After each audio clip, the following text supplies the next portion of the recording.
안녕하세요. 김영로 TV의 날짜 이야기입니다. 자, 오늘은 6월 29일이 되겠습니다. 6월 29일 하면 또 떠오르는 단어가 있죠. 6.29입니다. 6.29. 바로 6.29 선언. 음, 그, 그리고 또 비극적인 사건이 하나 있었습니다. 삼풍백화점이 붕괴가 된 날도 바로 이제 오늘입니다. 자, 그래서, 이제 6.29 선언을 놓고서 이제 말이 이제 좀 있죠. 전두환 대통령이 이제 본인이 먼저 생각을 해낸 거다. 이런 주장이 있는가 하면, 어, 노태우 대통령 입장에선 내가 먼저 생각한 거를 나중에 가서 그 이제 뭐 서로 상의해서 추인을 받은 거다. 뭐 이제 이렇게 이야기를 하는 그런 그 관점의 차이가 있습니다. 어찌됐든 6.29 선언이라고 하는 것은 그때 당시에 이제 대통령 선거를 간접 선거로 그 해왔었는데 그것을 직선제로 이제 바꾸겠다라는 그 내용이 주요 골자죠.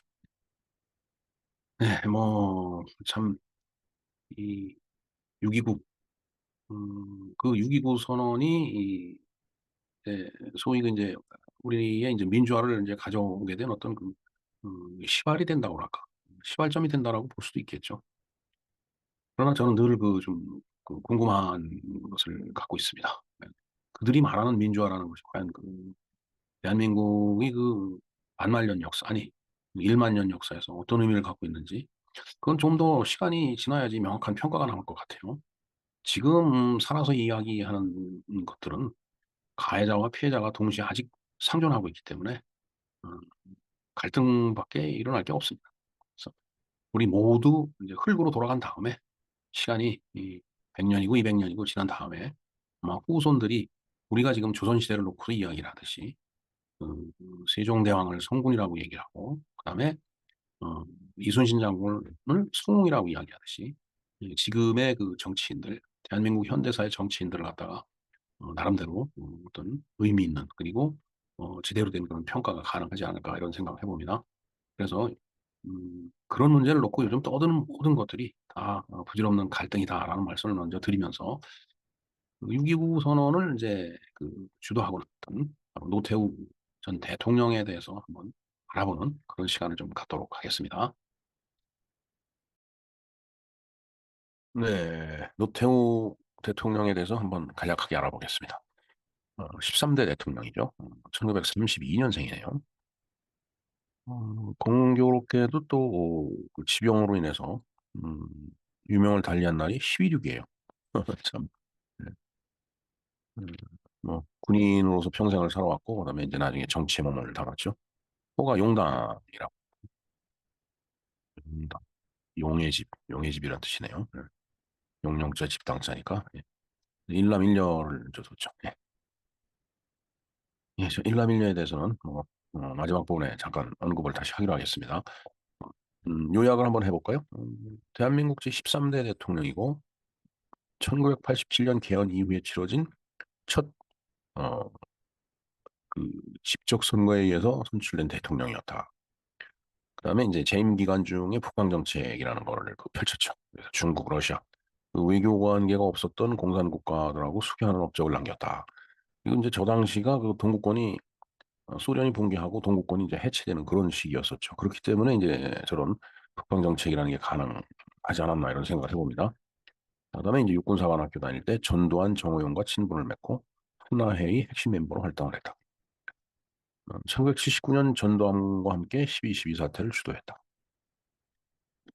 내무부 장관을 지냈고, 그다음에 비자금 사건 등등으로 인해서 징역 17년과 추징금 2,628원을 선고받았다.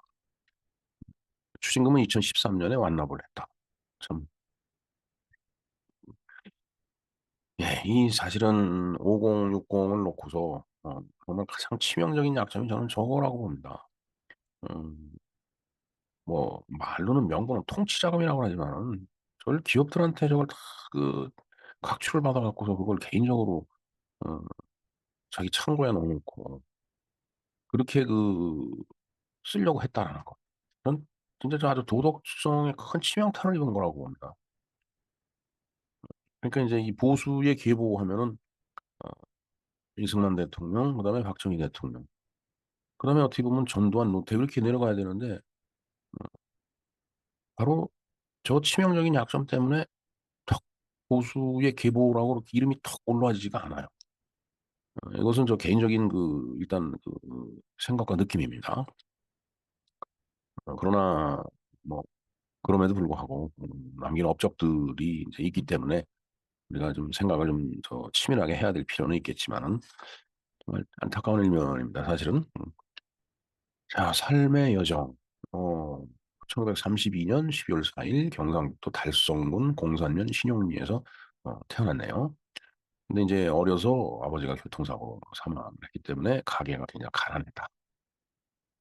참, 사실 저 시대는 뭐 다 힘들고 어려운 때인데, 게다가 이제 아버지가 일찍 아버지를 여의었다라는 게, 이 정말 참 청천벽력 같은 어린 시절을 지내온 것 같습니다. 어, 근데 숙부가 이제 이 거두어져 갖고, 대구 공업중학교, 경북 고등부터 공업중학교. 옛날에 공업중학교가 있었던 모양입니다. 예. 그다음에 경북고등학교. 사실 경북고등학교는 뭐 대구 경북 쪽에서는 아주 이제 어, 인류 학교였죠. 예. 상당히 우수한 인재들이 들어가는 학교를 이제 진학을 했다. 역시 이 기본적인 두뇌는 있었다라고 이제 봐야 되겠습니다. 그런데 이제 고등학교 3학년 때 한국 전쟁이 이제 발발을 해서 학도병으로 이제 참전을 했. 그리고 나서 이제 대구 헌병학교에 입학했다가 고등학교를 졸업하면서 육군사관학교에 편입해서 정규육사 1기생이 됐다. 정규육사라는 1기생이라는 얘기는 뭐 전두환 전 대통령도 마찬가지지만 4년제 미국식 웨스트포인트 커리큘럼 그대로 군사교육을 받은 어, 육사 생도가 바로 정규육사 1기생이죠. 11기입니다. 기수로 따지면은. 네, 1955년에 육사를 졸업했네요. 네. 제가 태어났던 해에 네, 육사를 졸업했습니다. 그렇기 때문에 한 세대 앞서간 정치 지도자 군인이었다라고 보면 되겠습니다. 예, 그때 당시 소대장으로 임관해서 가니까 이제 사단장이 박정희 장군이었다. 그런 얘기고요. 그다음에 이제 미국 NC 포트 블랙 기지로 군사 유학을 가서 심리전 학교, 특수전 학교 두 과정을 수료를 했다. 언젠가 대통령이 돼서 유엔에 가서 연설을 한 적이 있었는데 그때 다들 평이 그랬어요. 어, 유일하게 영어로 대화가 가능한 대통령이었다. 처음으로 뭐 그런 평이 있었습니다. 그만큼 이제 영어를 했다는 얘기죠. 그다음에 1961년에 ROTC 창설 요원이 됐다라고 하네요. 네. 서울대 학군단 교관이 되어 전국 16개 대학에서 모인 장교 호구생을 교육을 했다. 네. 1961년 ROTC가 창설이 됐죠. 네. 자, 그래서 5.16 때 이제 전두환 같은 경우는 이제 육사생들이 지지 이제 행진을 이제 이끌어냈는데 그때 같이 노태우도 지지 행진에 참가를 했다라는 얘기가 되겠습니다. 그러면서 이제 육군본부 정보과장, 그다음에 한화해 모태가 되는 북극성회 회장이 선출이 됐고 베트남 전쟁의 대대장으로 파견했습니다. 을지무공 훈장을 받았고 육군대학 수료하고 수도경비사단 대대장으로 공부를 했습니다. 1970년에 대령으로 진급을 해서 이제 육군참모총장 수석부관이 됐네요. 네. 네. 참모총장 수석부관 정도 할 정도면 사실 우수한 인재입니다. 1971년에 보병연대장을 거쳐서 74년에 육군준장으로 진급을 했네요. 그리고 공수특전여단 여단장을 지냈습니다. 그다음에 경호실 작전차장으로도 전격 발탁하게 돼서 어, 결국은 이제 1979년 3월 전두환이 재기에 성공. 사실은 그 이전에 이제 윤필용 사건이 있었죠. 어, 뭐 저도 고등학교 다닐 때인가, 고등학교 다닐 때인가, 대학 다닐 때인가, 확실히 지금 명확하지가 않은데 윤필용 사건이 있었습니다. 그때 이제 어, 뭔가 거기 좀 연루된 것 같다가 그래도 거기에서 이제 살아나서 재기에 성공했다라는 얘기가 바로 그 얘기입니다. 그래서 이제 전두환 이제 그때 당시에 전두환 장군이 보안사령부 사령관으로 이제 가고 노태우 장군은 이제 구보병 사단장으로 이제 전임이 됐네요. 구사단 저쪽에 있죠. 네. 그런데 음, 12.12 때 그 구사단 병력이 출동을 했었죠. 그렇기 때문에 이제 12.12를 주도했다라는 말을 그 이제 하는 거죠. 글쎄요, 저도 12.12 때 군에 있었지만 정말 참 급박하게 돌아갔던 걸로 기억이 됩니다, 진짜. 근데 사실은 뭐가 뭔지도 몰랐어요. 자, 12.12 사태를 볼까요? 1979년 3월 노태우는 청와대 근무를 마치고 보병 사단장이 되어 전방으로 전출이 됐다. 바로 구사단장이 된 겁니다. 12.6 사태가 일어났고, 그다음에 12월 12일 날 바로 이제 12.12 사태를 얘기하는 거예요. 전두환 등과 함께 정성화 체포 작전을 진행을 했다. 그 12.12 사태에 대해서 2021년에 방송을 해드린 게 있네요. 이걸 이제 링크를 걸어놓겠습니다. 참고를 해주시기 바랍니다. 자, 그리고 이제 구사단장으로 있다 12.12 사태를 거치고서 그 이후에 수경사령관이 되죠. 예. 수경사령관 자리 굉장히 중요한 자리입니다. 사실은 수도경비이기 때문에 또 수도경비지만은 또그 대통령도 경호하는 업무를 이제 맡고 있죠. 그래 그뭐 경북군요 30단 뭐 이런 얘기를 이제 하는데 그 12.12 때 바로 이제 그 수도경비 소속이에요 거기가. 하여튼 그다음에 이제 음, 전두환 장군 후임으로 보안사령관에 임명이 됐네요. 그리고 1981년 7월에 대장으로 진급한 후에 이제 예편이 됐습니다. 그래서 어떻게 보면 이제 군 실세였기 때문에 아, 뭐 그런 과정을 거쳐서 이제 예편을 했겠죠. 예. 정계 진출이 이제 보면 군 대장으로 예편한 뒤에 정계로 입문을 해서 뭐 정계 입문하기 위해서 예편을 한 겁니다. 전두환의 후원에 힘입어 민주정의당 대표측 의원이 됐다. 이게 굉장히 중요한 자리죠, 사실은. 여당의 대표가 된다라는 거. 그다음에 뭐 그 정무 제2장관이 돼서 미국, 아프리카, 유럽 이런 데를 또 순방을 했네요. 기타 등등 여러 가지 활동을 하고 82년 3월에 체육부 장관에 임명이 되고 같은 해 4월에 내무부 장관으로 임명이 됐습니다.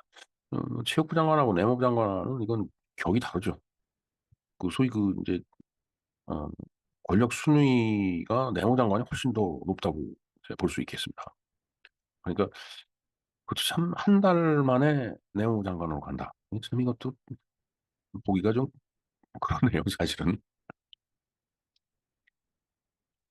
뭐 아예 처음부터 내무 장관을 임명하든지. 자, 1983년에 88 서울올림픽 조직위원장이 됩니다.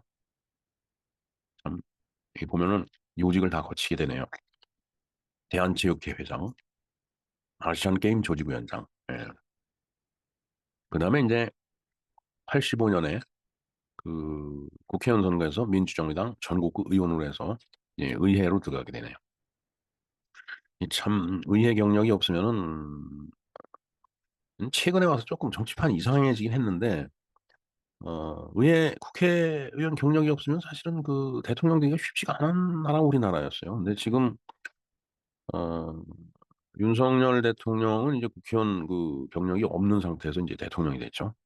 그것도 참 조금 어, 뭐 이상할 건 없지만 독특한 그 프로세스라고 보여집니다. 그다음에 이제 73번을 보면은 1987년 6월 10일 잠실체육관에서 열린 민정당 제4차 전당대회 및 대통령 후보 지명대에서 대통령 후보로 선출이 된 거죠. 이때만 하더라도 이제 호헌이라고 그랬죠. 그 5공화국 그 헌법을 그대로 그 유지를 하면서 대통령을 간선제로 뽑겠다라는 이제 그 후보로 선출이 된 거예요. 이제 그러니까 이제 우리가 그 6월 10일을 뭐 민주화 항쟁이라고 얘기를 하는데 어 이때 이제 전국적으로 이제 그 반대하는 그 시위가 일어났죠. 그래서 호헌과 개헌을 놓고서 이 호헌 조치를 발표하니까 민주항쟁이 시작이 된 겁니다. 어, 이 당시에 저는 직장을 다녔어요. 정말 참 그 세계로해서 그 페퍼포구를 맞아갖고 정말 학교 다닐 때는 여러 번 그 페퍼포구를 맞아봤는데 뭐 정말 얼굴 따갑고 눈도 못 뜨고 정말 참 고통스러워요. 어찌됐든 이때 시위는 학생뿐만 아니라 교수, 회사원까지 참여해서 전국적으로 확산이 됐다. 어, 글쎄요, 저도 뭐, 하여튼, 튜터는 맞아봤습니다. 그래서 이러다 보니까 이제 6.29 이제 선언이 나온 거예요. 도저히 뭐 너무 격렬하게 반대를 하니까 이거 후원 즉 그 간접 선거로 대통령을 뽑는다라는 거 갖고서는 국민들을 설득하기가 힘들겠다 해갖고 그걸 이제 직선 제안을 하겠다라고 선언하죠. 그게 바로 6.29 선언입니다. 예. 예, 이것도 그 489번으로 방송을 해드렸는데 6.25 민주선언의 날이 이게 바로 6.29 선언이에요. 음, 그다음에 이제 6월 29일이기 때문에 제2연평 해전이 이제 그때 일어났죠. 그리고 또 안타깝게 삼풍백화점이 붕괴된 날이 6월 29일입니다. 이 선언을 한번 보겠습니다. 노태우는 대통령 직선제로 개헌하겠다. 그다음에 김대중 사면 복권 및 극소수를 제외한 시국 관련 사범을 석방하겠다. 대통령 선거법을 개정을 하고 이게 직선제로 하려면 개정을 해야 되겠죠. 그다음에 국민 기본권을 신장시키고 언론 자유를 창달하고 지방자치제를 실시하겠다 해서 8개 항을 제시를 했습니다. 이를 청와대 건의에 만약 받아들이지 않는다면 대통령 후보는 물론 당 대표직을 포함한 모든 공직에서 물러날 것이라고 밝혔다. 어떻게 보면 이제 음, 음, 승부수를 던진 거죠. 그래서 이제 민정당은 긴급 의원총회를 열고 노태우의 제안을 당이 공식 입장으로 추인을 했다. 그리고 전두환은 7월 1일 특별 담화를 통해 노태우의 6.29 선언을 대폭 수용을 했다. 이걸 놓고서 이제 전두환은 자신이 먼저, 노태우는 사후에 얘기했다. 이렇게 해서 이 6.29라는 작품이 자신의 뭐 아이디어다. 이걸 서로 이제 주장을 이제 하는 거죠. 참. 음, 자, 그다음에 이제 그렇게 해서 직선제 개헌을 이제 그 하기로 했어요. 그러려고 하다 보니까 이제 헌법을 고쳐야 되잖아. 직선제 개헌으로. 그래서 고쳐진 게 1987년 10월 29일 여야 합의로 헌법이 개정이 돼서 공포가 됐는데 그래서 이제 육공화국이라는 그 헌법이 나온 거예요. 그 육공화국 헌법이 지금까지 유지되고 있는 거예요. 예. 대통령제가 이제 5년 단임제로 되고 그 전에 이제 전두환 대통령 7년 임기였었죠. 이제 5년으로 해서 이제 단임으로 이제 고쳐지고 지금도 이제 대통령이 5년입니다.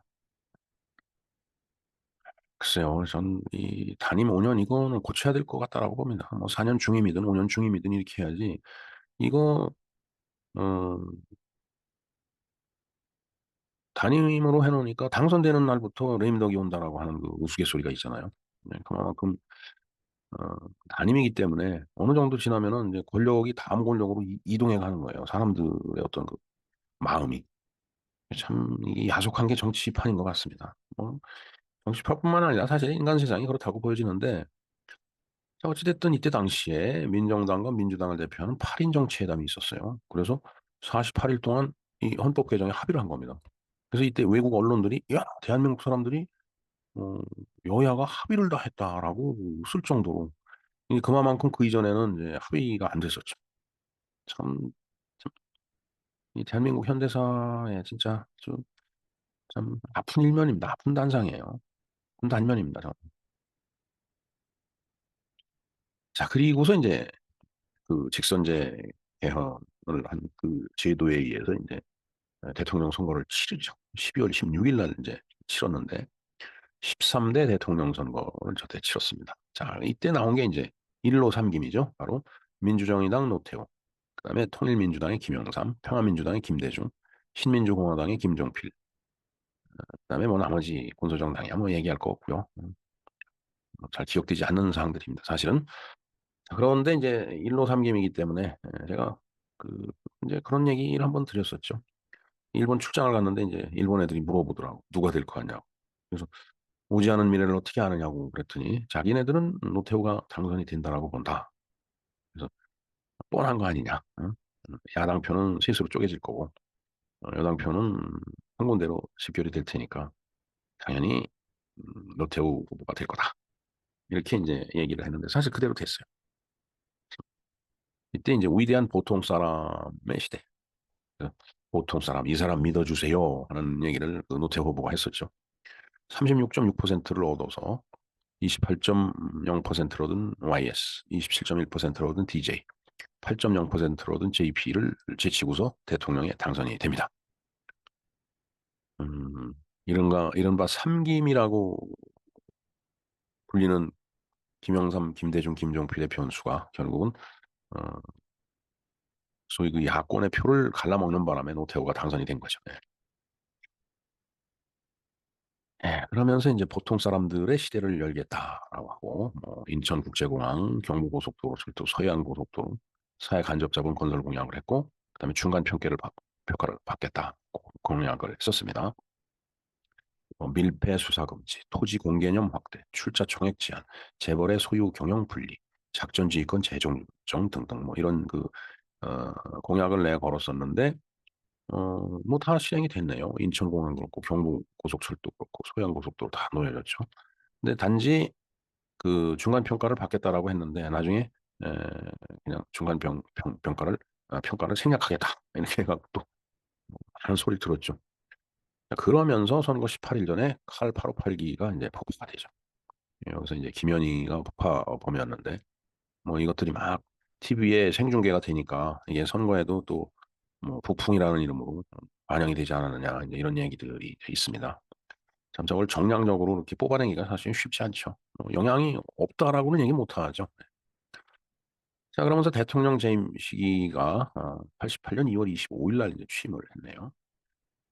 근데 이제 집권 초기에는 이제 육공화국이 아니라 개헌을 했으니까 육공화국인데 육공화국이 아니고 전두환 전 대통령에 의해서 이렇게 뭔가 수렴 청정하듯이 이제 그런 모습을 보였기 때문에 5.5 공화국이다 이렇게 얘기를 했다라고 하죠.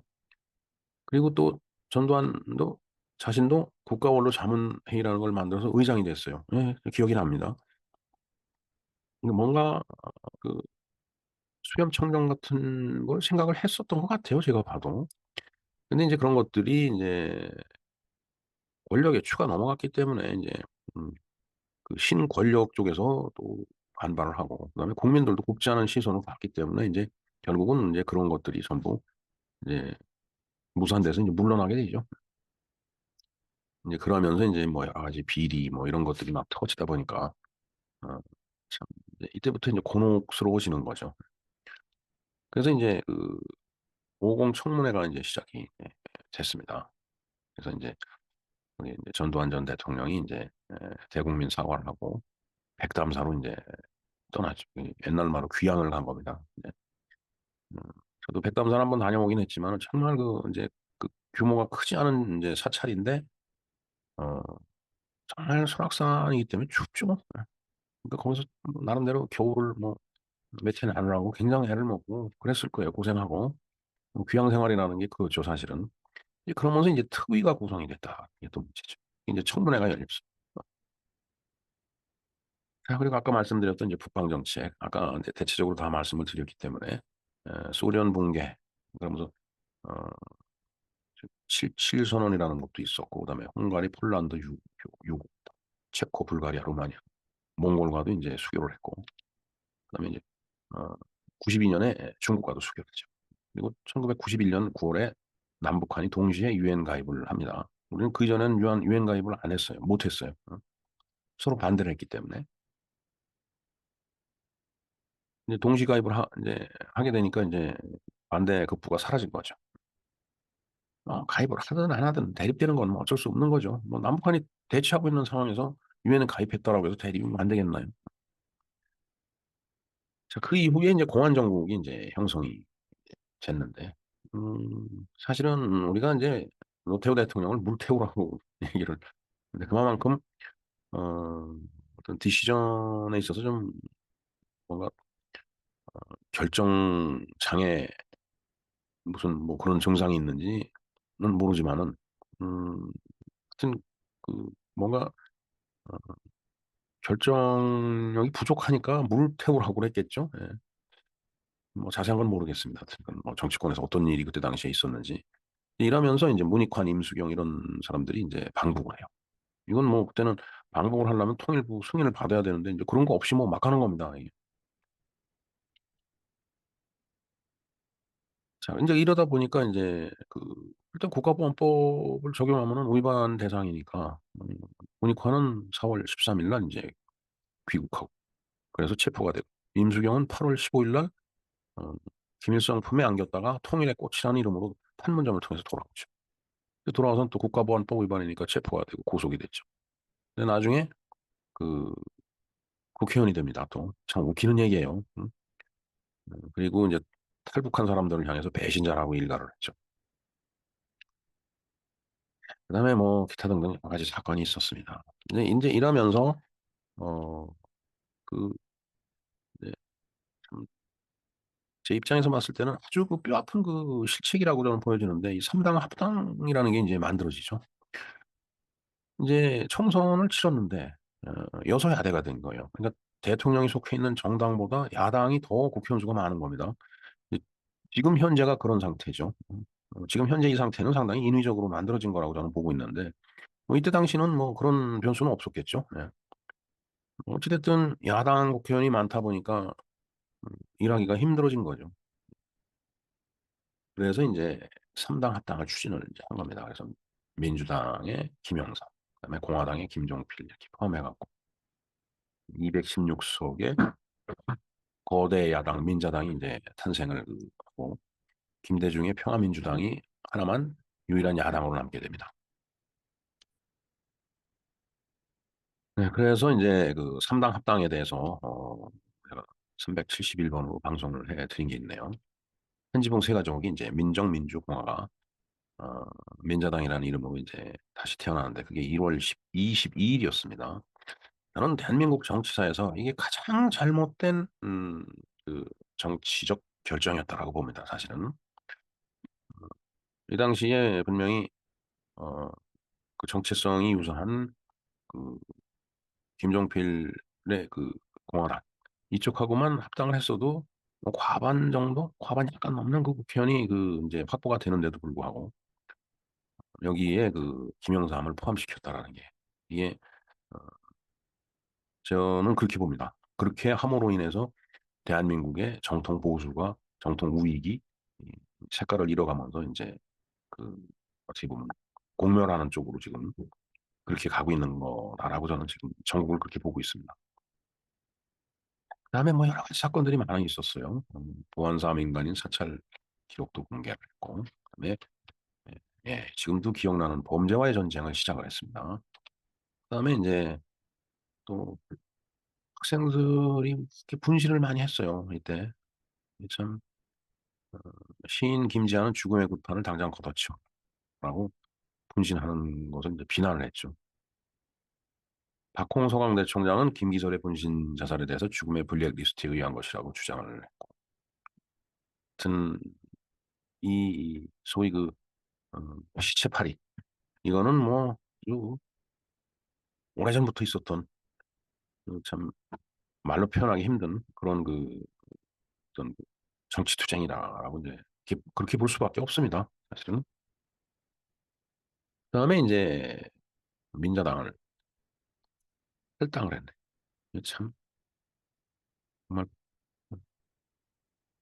참담한 얘기죠. 네. 대통령이 이 자기 당을 탈당을 한다는 거. 이때만 하더라도 정치가 낭만적인 구석이 있어 갖고 이게 가능한데 지금 같으면은 뭐 말도 안 되는 얘기죠.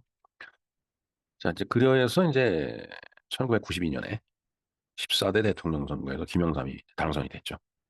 그러다 보니까 인제 청와대를 나오게 된 겁니다. 그래서 연희동 자택으로 인제 돌아갔고 그래서 인제 1993 년에 김영삼 정부가 출범한 이후에 뭐 여러 가지 사건들이 많이 있어서 인제 사법 리스크가 이때부터 등장한 거죠. 전두환, 노태우 전 대통령에 대해서 그게 계속 따라다니고 지금까지 따라다니고 있어요. 죽음 뒤까지 따라다니고 있습니다. 참 안타까운 일입니다. 근데 5.18 특별법이 제정이 되고 또 비자금 사건이 인제 터졌는데 5.18 특별법에 대해서는 상당히 그 거대한 화두이기 때문에 제가 나중에 다시 한번 다루는 시간을 갖도록 하겠습니다. 그다음에 인제 아까도 말씀드렸지만은 비자금을 4천억, 5천억 원씩 그렇게 막 남겨 비자금을 만들어 놓고 그거를 뭐 아무리 통치 자금이니 뭐니 그 미화를 시켜도 그 개인이 쓰려고 만들어 놓은 거잖아요. 여기서 이 전두환, 노태우가 도덕성에 타격을 심하게 입었다고 봅니다. 그래서 어 전두환 대통령 같은 경우는 정말 한 일이 많은 사람이에요. 그럼에도 불구하고 음, 참 어떤 어, 보수의 계보로 이렇게 선뜻 이름이 올라가지 않는 이 사회적 현상에 대해서 좀 굉장히 안타깝게 생각을 합니다.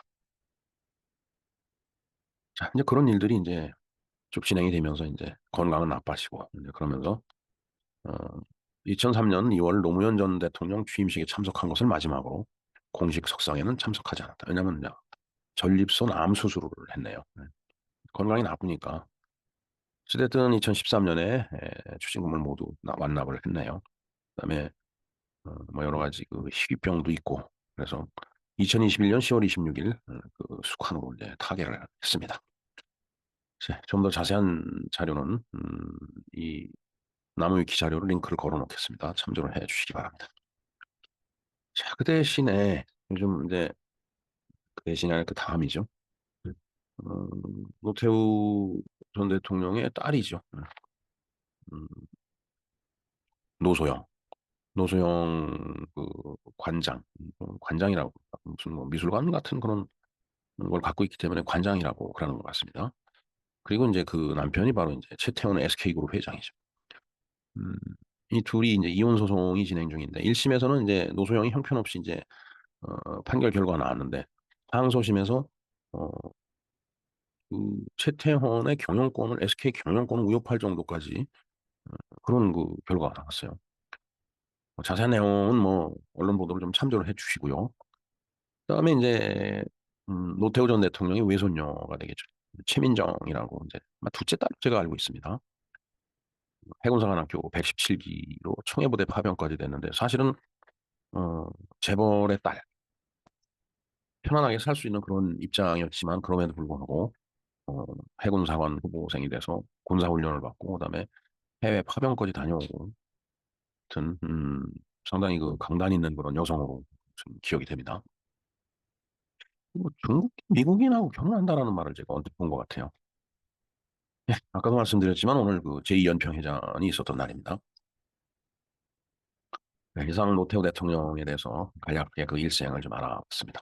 우리는 아까도 말씀드렸지만 노태우 전 대통령을 물태우라고 불렀죠. 그만큼 디시전 메이킹이 서투르고 우유부단했다. 그렇게 지금 생각이 됩니다. 그래서 그가 집권했던 시기가 좀 전환기적이 과도기적인 의미가 있기는 합니다. 소위 그 저들이 말하는 그 군사 독재에서 이제 뭐 문민 시대로 가는 과도기적인 그런 의미가 있는데 뭐 사실 군복을 다 벗고 나와서 그 국민 투표에서 당선된 그 대통령들이에요. 박정희 대통령도 마찬가지입니다. 그걸 군사 독재, 군사 독재, 요즘 또 검찰 독재 뭐 이라는 걸로 봐서는 독재라는 말이 정말 진짜 그야말로 세기의 그 악랄한 독재자들이 있죠. 북한의 그 삼부장도 그렇고 동남아에 그런 지도자들 많습니다. 거기에 비해 보면 사실 우리의 그 정치 지도자들은 그런 분들은 아니에요. 그럼에도 불구하고 군사 독재, 군사 독재, 뭐 신군도 또 검찰 독재 이런 말이 자신들의 어떤 정치 권력을 얻기 위한 하나의 레토릭이 아닌가 저는 그렇게 봅니다. 혹시 뭐 어, 듣기 불편하신 분은 뭐, 그것도 의견이니까 뭐 댓글 남겨주시면 제가 참고하겠습니다. 자, 어찌됐든 그런 명쾌한 지도력보다는 어, 뭔가 편안하게 적당히 타협하려고 했었던 것 같아요. 제가 봤을 때는. 그러다 보니까 그것이 단초가 돼서 자금의 대한민국이 이렇게 혼란스러운 거 아닌가 저는 그렇게 보고 있습니다. 네, 뭐 노태우 전 대통령의 6.29 선언일을 맞이해서 노태우, 인간 노태우, 그다음에 정치인 노태우에 대해서 좀 간략하게 알아보았습니다. 네, 뭐 내용이 좀 음, 이해하는데 도움이 됐을는지 모르겠습니다. 자, 어찌됐든 6.29는 노태우 전 대통령에 의해서 진행이 됐던 거고, 그가 13대 대통령으로서 대한민국을 통치하는 그 재임 기간 동안에 있었던 여러 가지 사항들을 비록 간략하게나마 좀 알아보았습니다. 이상 김영문 TV의 날짜 이야기였습니다. 감사합니다.